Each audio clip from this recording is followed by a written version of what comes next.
పార్వతీపురం మన్యం జిల్లా తోటపల్లి పాతకుడి ఎడమ కాలువల షట్టర్లు సరిగా పనిచేయకపోవడంతో అవసరం లేకపోయినా కాలువ ద్వారా నీరు పొలంలోకి వస్తుండటంతో అపరాల పంటకు నష్టం జరుగుతోందని రైతులు ఆవేదన వ్యక్తం చేస్తున్నారు. ఈ నెల 8న జరిగిన గ్రీవెన్స్ సమావేశంలో ఆంధ్రప్రదేశ్ రైతు సంఘం ఈ సమస్యను గౌరవ కలెక్టర్ దృష్టికి తీసుకెళ్లింది.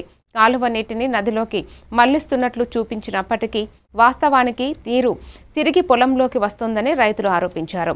చెట్ల కొమ్మలు మట్టితో కాలువలో అడ్డంకులు ఏర్పడటమే దీనికి కారణమని తెలిపారు.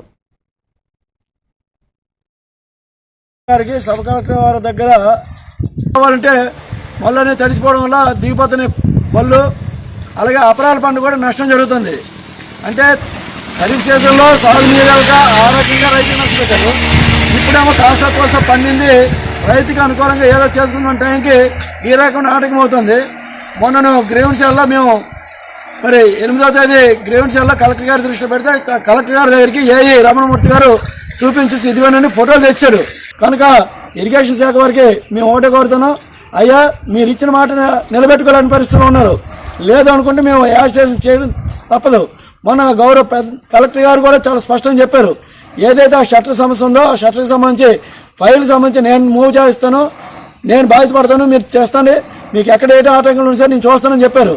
తక్షణం ఆ షట్టర్స్ బాగు చేయాలా, ఈ నీరుని డైవర్ట్ చేయాలని చెప్పేసి మేము కోరుతున్నాం. లేకపోతే ఆంధ్రప్రదేశ్ రైతు సంఘం తరఫున మరి ఆందోళనకు సిద్ధమవుతామని చెప్పి